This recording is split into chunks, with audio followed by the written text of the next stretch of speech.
Good afternoon, 7 Lawson here, 215 West Caldwell Street, doing a storm damage inspection. I'll jump into some of the storm damage part. First, I just wanted to touch on a couple little things that I saw from an installation standpoint. One, it looks like we're dealing with some extra layers of shingles here. I can see a layer underneath some underlayment, so at some point somebody opted to just put a roof over the top of an existing roof here.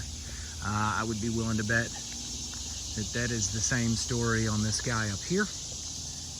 The other thing is there's a little bit of spongy areas right in here. Looks like we could have some decking with some water intrusion. Another part when we talk about water intrusion is right here.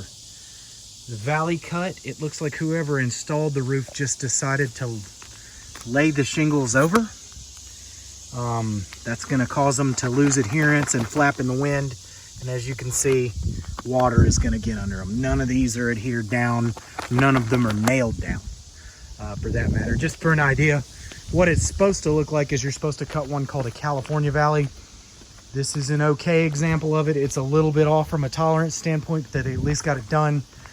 It's where you lay one layer under, lay the other layer over, and then cut the layer offset from the valley so that water travels and this seals down properly and the wind isn't able to pick it up. So a couple things there where there's definitely going to be letting some water through.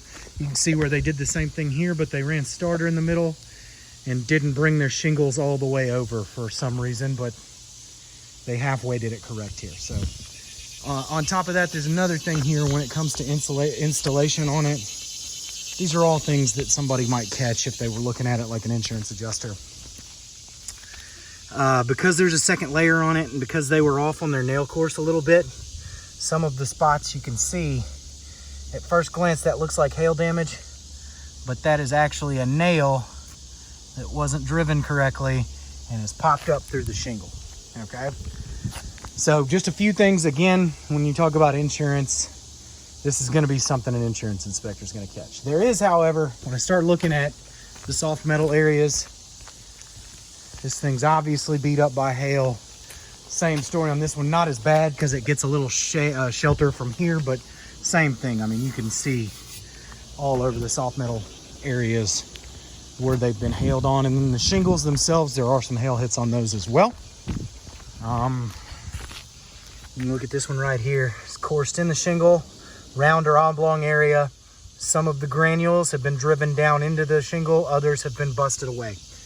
The granule coverage is good, so the life on this shingle is okay, but the poor installation and the hail damage that I have seen here, I would advise you, depending on your provider, to at least take a shot at it. So feel free to contact me if you got any other questions. Thank you and have a good day.